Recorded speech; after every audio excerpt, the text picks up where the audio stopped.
My siblings drained Mom's bank accounts while I cared for her 24/7. Let the saint pay the bills. They snickered on a call I overheard. They thought they left me with nothing, but they forgot about the power of attorney, the power of a Flirtey, and the account Mom secretly opened for me years ago, which now contains. There are moments in life that shatter everything you thought you knew. For me, it was a whisper through a baby monitor, a voice I knew so well, dripping with a venom I never imagined. Let the saint pay the bills now. My own sister, talking about me. That was the night my world crumbled.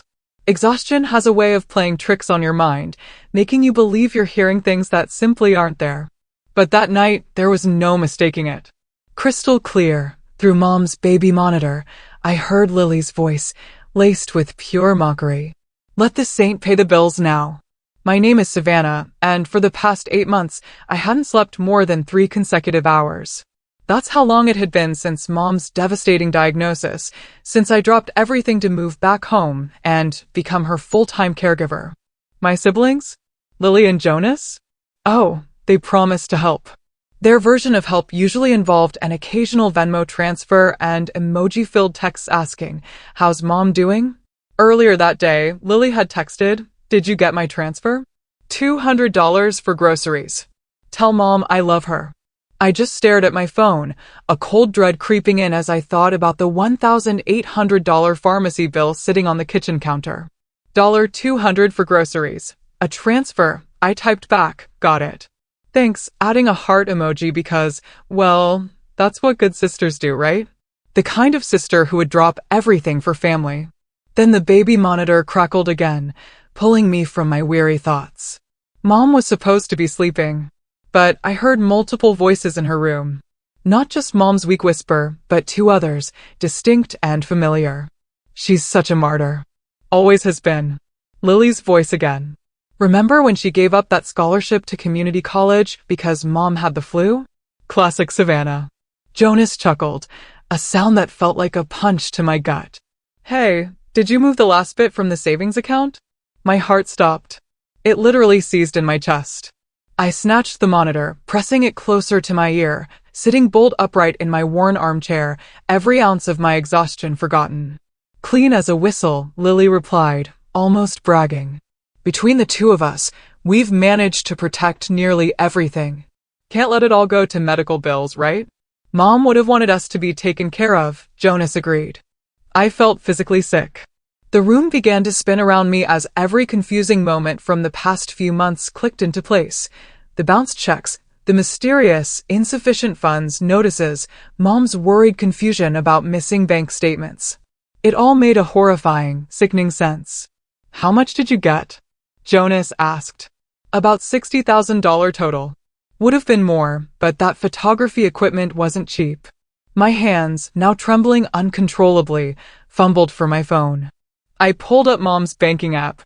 I had the password, of course, because I handled all her bills. But I rarely checked her savings accounts. Lily, years ago, had convinced Mom to add her as a cosigner, just in case. Jonas had followed suit. I tapped the screen. The main savings account balance, $236.42. $236.42. Remember when she tried to lecture me about fiscal responsibility? Lily laughed through the monitor. God, that was rich. Speaking of rich, did you see her face when I showed up in the new BMW? The one you bought with Mom's CD money? She thinks I got a promotion at work. Meanwhile, little sister's driving that same beaten-up Corolla. My vision blurred. I clicked through other accounts. Empty. Empty. Empty. They'd been systematically draining everything Mom had, for months, maybe even years. The sheer, calculated betrayal was unfathomable. The monitor crackled one last time. Mom's voice, weak but clear. Lily, Jonas, is someone there? Lily's voice softened instantly, a sickening performance. Just checking on you, Mom.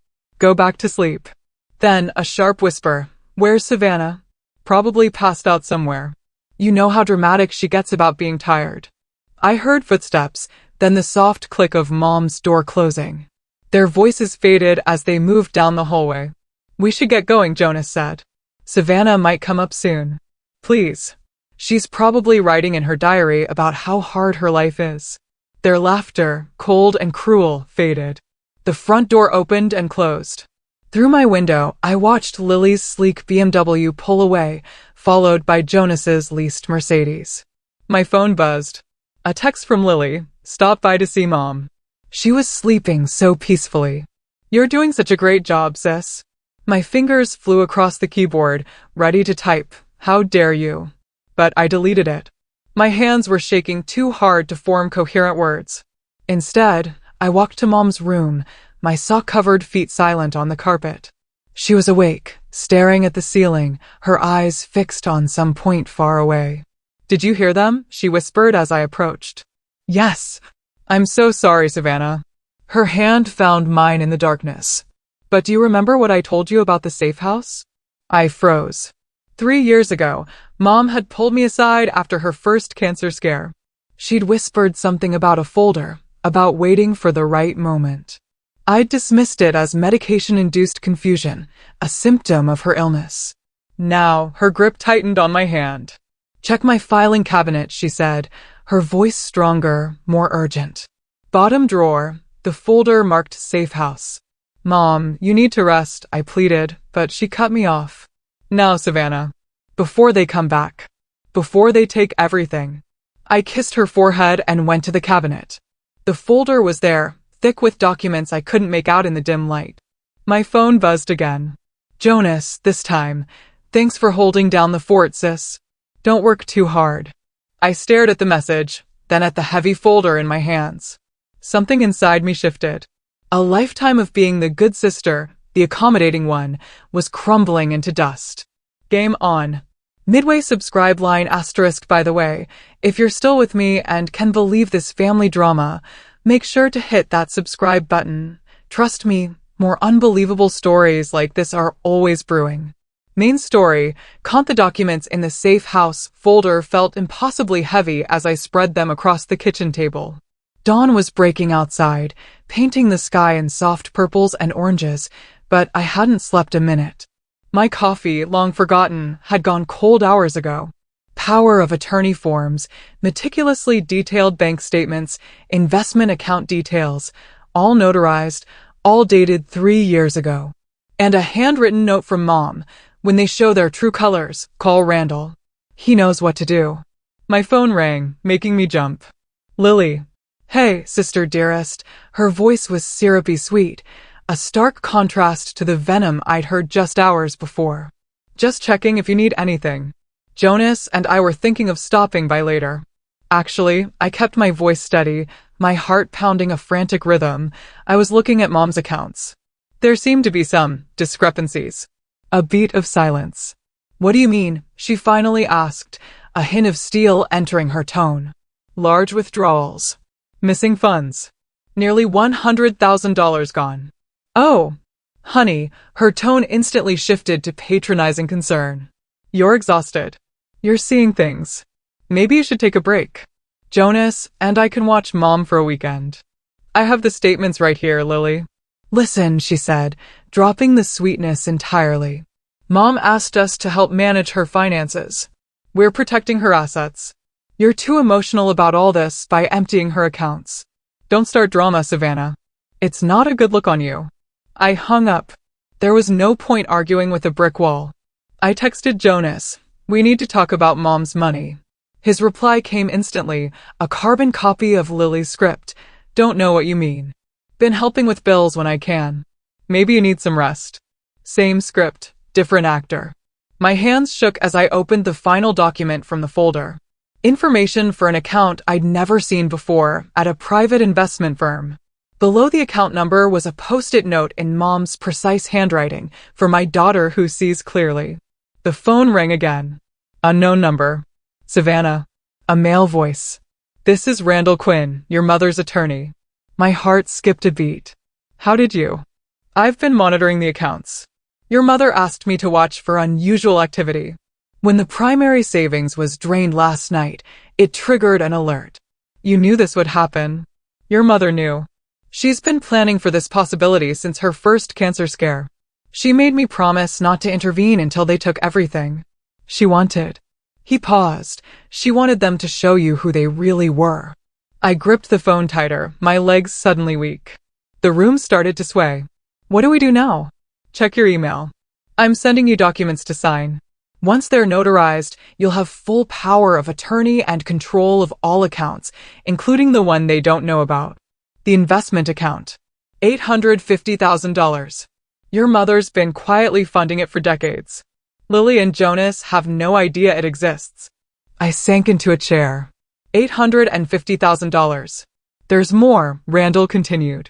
We have records of every unauthorized withdrawal they've made. Every transfer, every lie. The question is, what do you want to do about it? Before I could answer, I heard Mom calling from upstairs. One moment, I told Randall. I found her sitting up in bed, more alert than she'd been in weeks. Did you open it? She asked. Yes, Mom. Why didn't you tell me? Because you needed to see it for yourself. She took my hand. I've watched them manipulate you since you were children. Always taking, always lying, always making you doubt yourself. But you stayed. You cared. You saw clearly. We could press charges, I said, a fire burning in my chest. Get the money back. No, she squeezed my hand. That's not the way. Remember when you were little and Lily broke your dollhouse?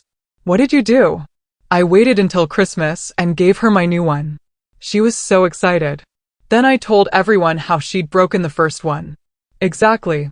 You showed everyone who she really was, but made it impossible for her to play the victim.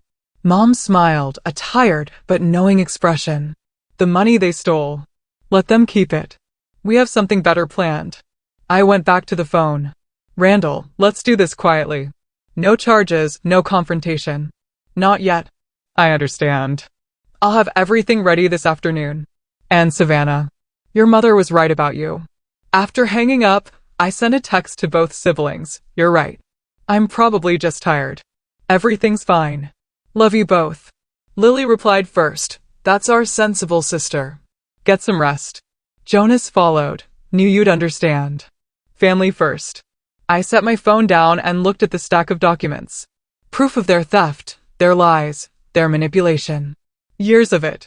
But now I had something they didn't. The truth, the power, and most importantly, time. Mom called down from upstairs. Savannah, can you bring me some tea? Coming, Mom, I answered, a new, unsettling calm settling over me. I gathered the documents, securing them in my laptop bag. As I prepared her tea, I smiled for the first time in months. They wanted to play games with money. Fine. But they forgot who taught me how to count. Randall's office smelled like old leather and strong coffee. He spread documents across his mahogany desk while I sat, trying to process everything. Your siblings have been busy, he said, pointing to a transaction history. Jonas transferred most of his share into his photography business, which, by the way, hasn't filed taxes in 2 years. And Lily? He slid another paper forward. She's been shopping for a yacht. A yacht? I almost laughed, a bitter, hollow sound. She got seasick on ferry rides. It's about status, Randall leaned back. But here's where it gets interesting. They used your mother's accounts for personal expenses, claiming they were business investments. That's fraud. Mom doesn't want them prosecuted. No, but we can use it as leverage. First step, freeze their access to any remaining accounts. My phone buzzed. A text from Lily. Hey, tried to transfer Mom's prescription money, but the account's locked. What's going on? Don't respond yet, Randall advised. We need one more person on our team. Have you heard from Evan recently? My chest tightened. Evan. My ex, he's one of the best financial analysts in the state now. We need someone who can trace where all the money went. Before I could protest, Randall was dialing. The phone rang on speaker. Randall. Evan's voice filled the room. It's been a while. I have someone here who needs your help. Randall nodded to me. Hi, Evan. My voice came out smaller than I intended. Silence. Then Savannah? Is this about your mom? Sort of. It's about my siblings stealing her money. I'm free for lunch, he said without hesitation. The cafe on Pine, 1 hour? I looked at Randall, who nodded encouragingly. Okay. The cafe was bustling when I arrived. Evan was already there, looking more polished than I remembered in his business suit. His face softened when he saw me. You look tired. Thanks. That's exactly what every woman wants to hear. He smiled. Still deflecting with humor, I see. Then his expression turned serious. Tell me everything. I did. The baby monitor revelation, the empty accounts, Mom's secret planning, the unexpected inheritance. Evan took notes on his tablet, asking occasional questions about dates and amounts. Your sister's yacht, he whistled. That's going to be easy to trace. And Jonas's photography business is a joke. He's been writing off personal expenses as business costs. Can you help? I asked, a desperate hope clinging to my words. Already am. He turned his tablet toward me. I flagged their accounts for potential fraud. Any major purchases will trigger an automatic review. And that yacht? He smiled, a glint of mischief in his eyes. The dealer just got an anonymous tip about checking their financing very carefully. My phone buzzed again. Jonas, this time, something's wrong with my business account. Did you say anything to the bank? They're getting nervous, Evan observed. Good. Let them sweat. I don't want to destroy them, I said, a flicker of my old self surfacing. I just want justice. Consequences. Evan reached across the table, his hand stopping just short of mine. You were always too forgiving. Remember when Lily borrowed your car and crashed it? You helped her hide it from your parents. I was stupid. You were kind. There's a difference. He pulled back. But kindness doesn't mean being a doormat. My phone rang. Randall. The investment account is active, he said when I answered. $850,000 now under your complete control. Your mother just signed the final papers. Evan, hearing this, started typing on his tablet. I'm looking at it now. It's been growing for 20 years. Your mom was a financial genius. She was an accountant, I said, a pang of pride and sorrow. Before she got sick. She was preparing for this exact moment, Randall added. The question is, what's our next move? I thought about Lily's BMW, bought with Mom's CD money. About Jonas's leased Mercedes and his tax-evading business. About all the nights I'd stayed awake with Mom while they were out spending her money. We let them keep what they stole, I said finally, the words tasting like ash. But we make sure they can never touch another penny. How? Evan asked. By using their own greed against them. Randall, can you draft new trust documents? Make it look like Mom's planning to divide everything equally. Of course. But why? Because my siblings don't know about the investment account. Let them think they're getting a third each of nothing. Meanwhile, Evan caught on, a slow smile spreading across his face. We start flagging their suspicious transactions. Trigger audits. Make them scramble to hide what they've already taken. Exactly. I stood up, a new strength coursing through me. They wanted to play financial games. Let's see how they handled playing defense.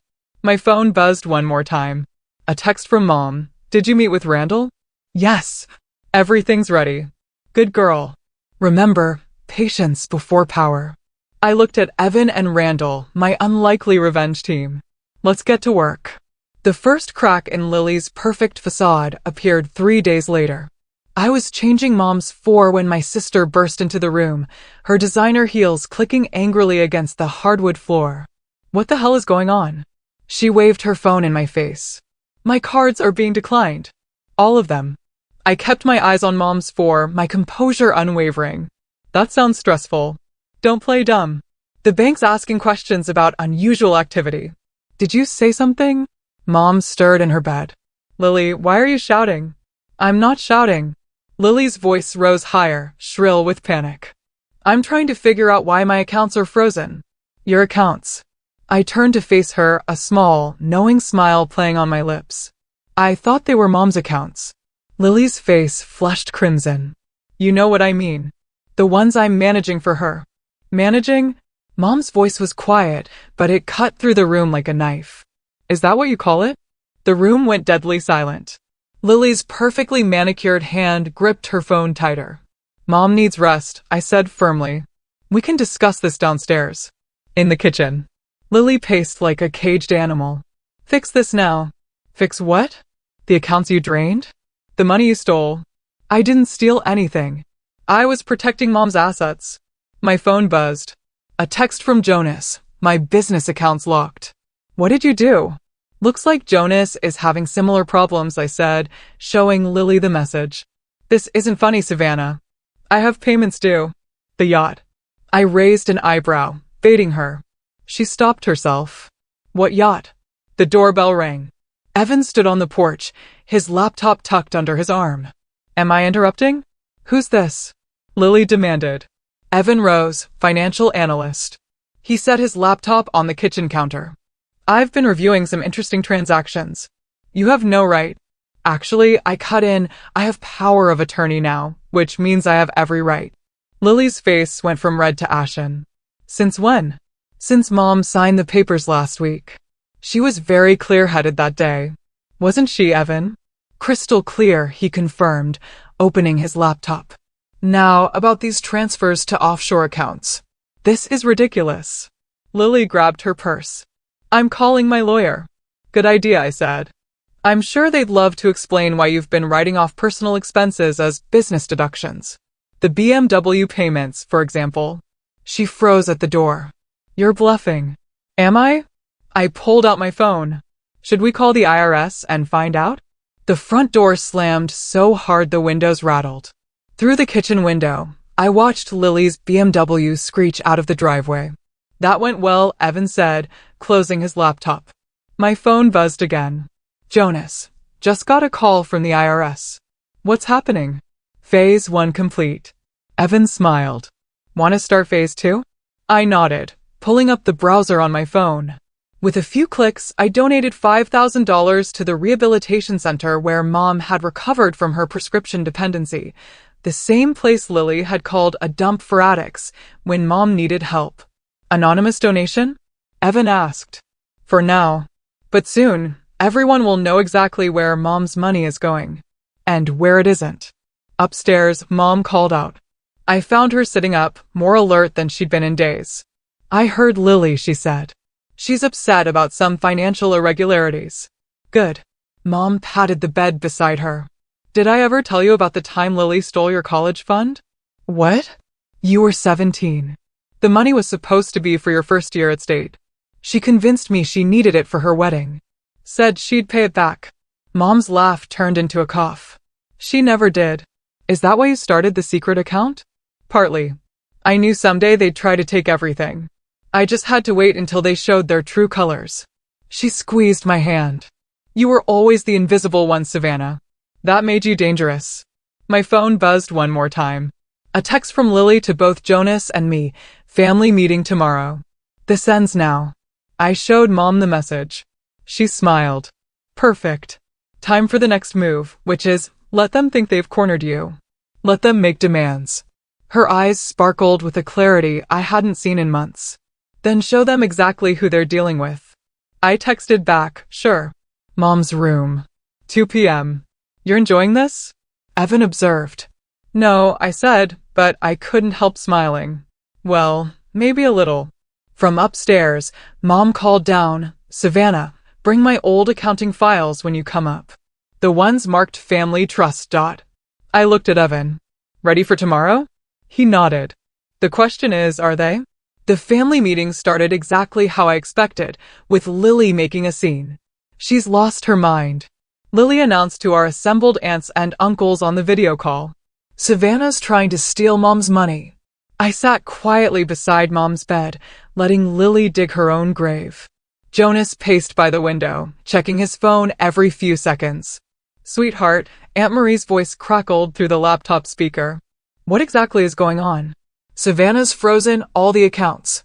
Jonas jumped in. She's threatening to report us to the IRS. Report you for what? Uncle Dave asked, his voice laced with suspicion. Silence. I cleared my throat. Maybe we should show everyone the bank statements.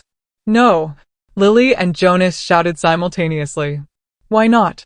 I opened a folder. I have copies right here. Very interesting reading. You're manipulating everything. Lily pointed a manicured finger at me. Mom's too sick to understand what's happening. Savannah's taking advantage. Mom, who'd been silent until now, spoke up, her voice clear and resonant. Am I too sick to understand that you bought a yacht with my money, Lily? The video call went. Deadly quiet. Or that Jonas hasn't paid taxes on his photography business in 2 years. The business he funded with my retirement account. Mom? Jonas stepped forward, his face pale. I can explain. Explain what? I pulled out more documents. The $45,000 you transferred to your personal account, or the $60,000 Lily took for her BMW? You don't understand. Lily's voice cracked. We were protecting the money from medical bills. By spending it on yourself? Aunt Marie's shock was visible even through the grainy video. Lily, how could you? Show them. Mom nodded to me. I held up bank statements to the camera. Here are the transfers. Dates, amounts, account numbers, everything. Those are fake. Jonas lunged for the papers, but I moved faster. Really? I pulled up an email on my phone. Should I forward these to the family, including the text messages where you both bragged about cleaning out Mom's accounts? Lily's face crumpled. I needed that money. Do you know how expensive it is to maintain my lifestyle? Your lifestyle. Uncle Dave's voice boomed through the speaker. That was your mother's medical money. It was going to be mine anyway. Lily shouted, then froze, realizing what she'd said. The video call erupted in voices. Aunt Marie was crying. Uncle Dave was demanding answers. Our cousins were typing furious messages in the chat. That's enough, Mom said quietly, and everyone fell silent. Lily, Jonas, you've shown exactly who you are. Not just to me, but to everyone. Mom, please. Jonas started. I've already changed my will, she continued. And before either of you try to challenge it, remember everything you took, every transfer. It's all documented. Do you really want that becoming public record? Lily grabbed her purse, tears streaming down her face. This isn't over. Actually, I stood up, it is. The yacht dealer called. They're canceling the sale due to financial irregularities. And Jonas, the IRS wants to schedule an audit. Jonas slumped against the wall. You can't do this. I already did. I turned to the video call. I'm sending everyone copies of the bank records. Not for revenge, but for truth. They need to know who they're dealing with. You self-righteous, Lily lunged at me, but Aunt Marie's voice stopped her. Lily, one more step, and I'm calling the police myself. Mom reached for my hand. Savannah has power of attorney now. She's in charge of everything. Everything, Jonas whispered. Everything, I confirmed, including the trust you don't know about. Lily's mascara was running down her cheeks. What trust? The one Mom set up years ago. The one you'll never see. I opened the door. Now get out. Both of you. They left. Lily's sobs echoed down the hallway. On the video call, our relatives were silent, processing everything. I'm sorry you all had to see this, Mom said to the screen. But the truth needed to come out. One by one, our relatives expressed their support, their shock, their anger at Lily and Jonas. When we finally ended the call, Mom looked exhausted, but incredibly satisfied. You did well, she said. I learned from the best. I adjusted her pillows. Rest now. My phone buzzed with a text from Evan. Just heard from the bank. Lily's trying to access the trust account. I smiled, typing back, let her try. The only thing she'll find is proof of everything she stole. Mom was already drifting off to sleep, but she mumbled, remember, sweetheart, the best revenge is making them face themselves. I finished her sentence, a quiet resolve settling in my soul. Outside, I heard Lily's BMW start up, then stall. Apparently, she couldn't even afford an oil change anymore. Karma, it seemed, really does come full circle. Someone tried to access the trust account last night, Evan announced, setting his laptop on the hospital waiting room table. From Jonas's IP address. I looked up from my coffee. Did they get in? No, but they triggered our security protocol. The attempt was logged and sent directly to Randall. Amateur hour, Audrey, Mom's nurse, said as she joined us. Your brother doesn't sound very tech-savvy. He's desperate, I replied. The IRS froze his business accounts yesterday. My phone buzzed. Jonas, we need to talk now. Don't respond, Evan advised. But another message came through. Jonas, I have emails from Mom about the trust. Either we meet or everyone sees them. I showed Evan the message. He frowned. It's a bluff, maybe. I stood up. but I want to hear what he has to say. The hospital cafeteria was nearly empty when Jonas arrived. His usually immaculate appearance was disheveled, his designer clothes wrinkled. "Show me the emails," I said as he sat down. "First, we talk terms." His hands shook as he pulled out his phone. "I want my share of the trust." "What share?" "You stole your share already."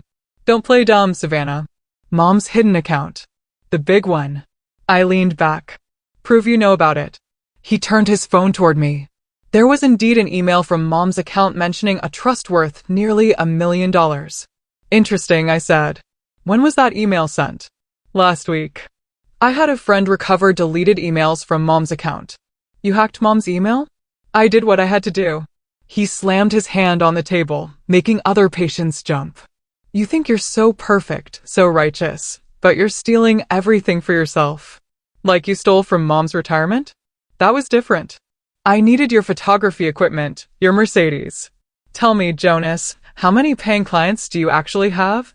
His face reddened. "This isn't about my business." "Actually, it is." I pulled out my own phone. "Because that email? It's fake. Mom hasn't used that email account in 2 years. And your little hacking attempt just triggered a federal investigation into computer fraud." The color drained from his face. "You're lying. Check your phone." As if on cue, his phone buzzed. His hands trembled as he read the message. He swallowed hard. "That's from my lawyer." Apparently, hacking into email accounts is a serious crime, especially when combined with financial fraud. "You set me up." "No, Jonas. You did this to yourself." I stood up. "Oh, and those business accounts you've been using to dodge taxes? The IRS has everything." "Wait." He grabbed my arm. "Please. I'll lose everything. Like Mom almost lost everything." I pulled away. "The difference is, she had me." "Who do you have, Jonas?" Evan was waiting outside the cafeteria. "Everything okay?" "Fine. Just watching karma in action." My phone buzzed again. Now it's Lily's turn. The text was from an unknown number. "Meeting in Mom's room. 5 minutes. Don't make me come find you." Mom was awake when we arrived, with Lily already there, sitting primly in the visitor's chair. "Hello, sister."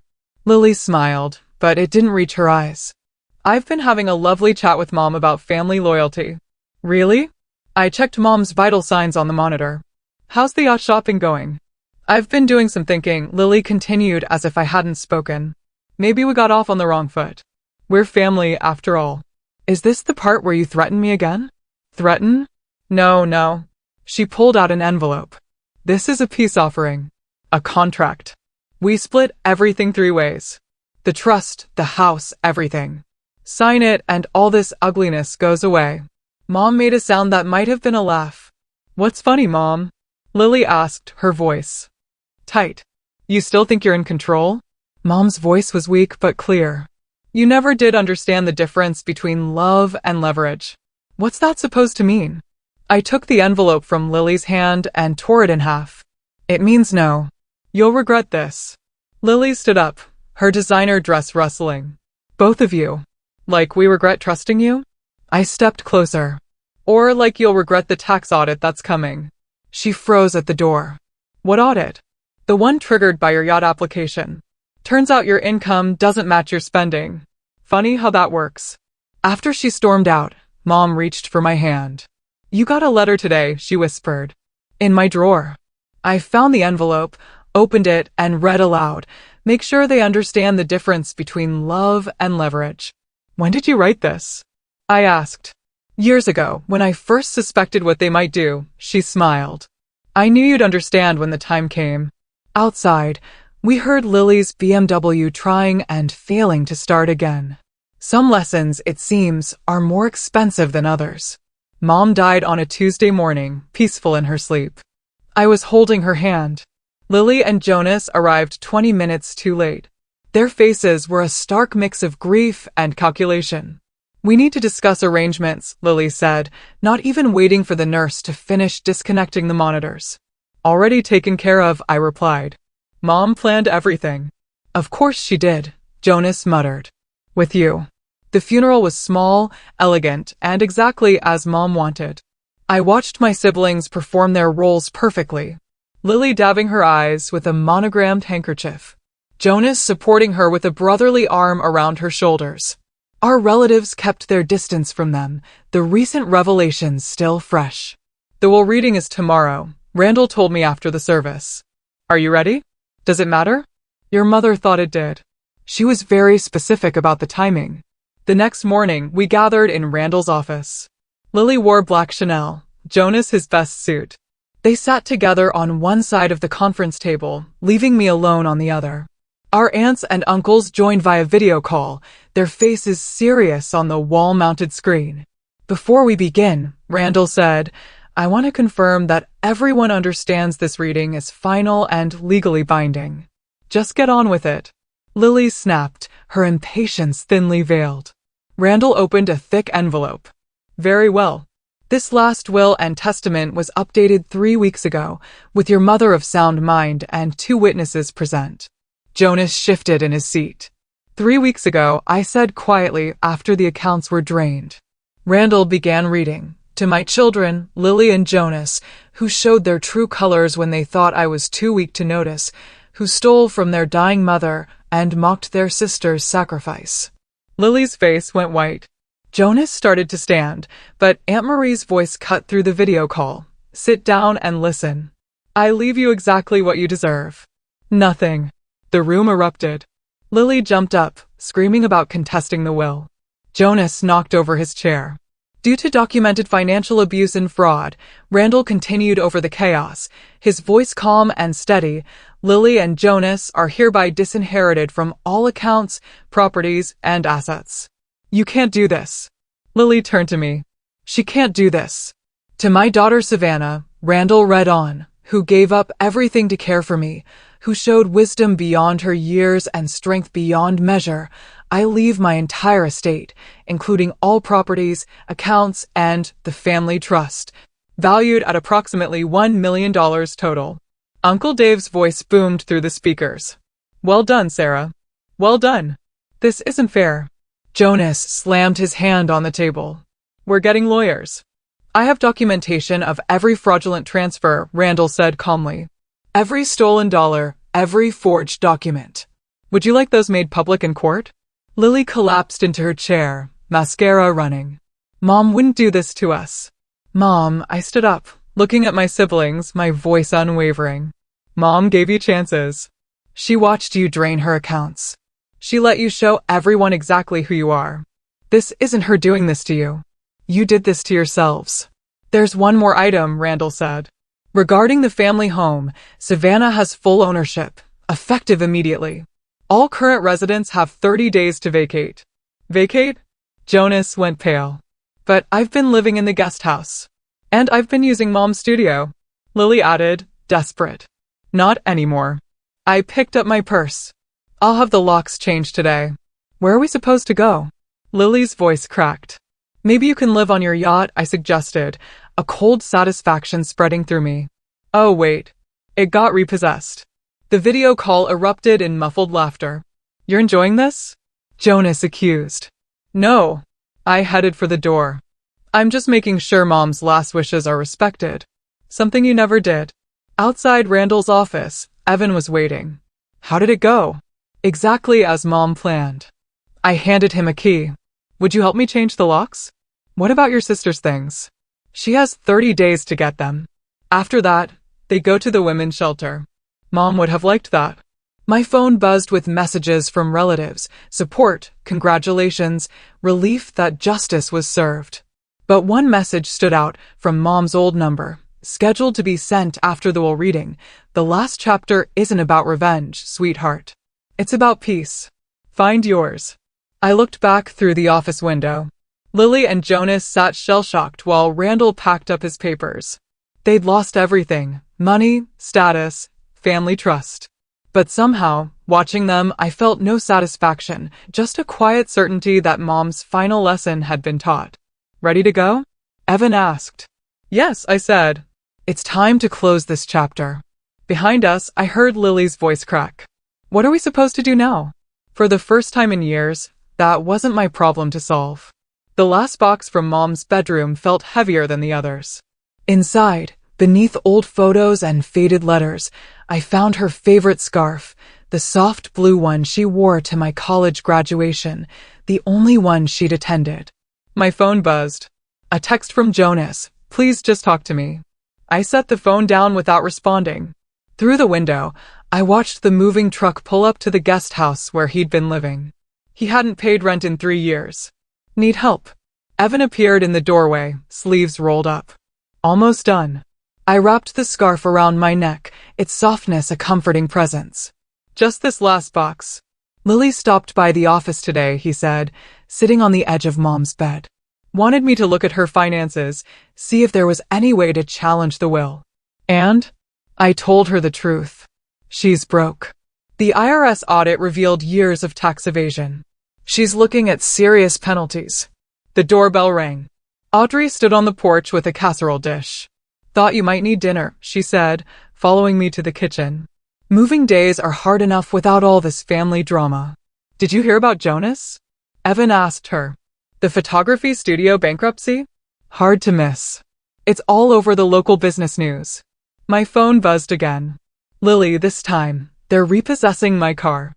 I need help." Still not answering them? Audrey noticed me.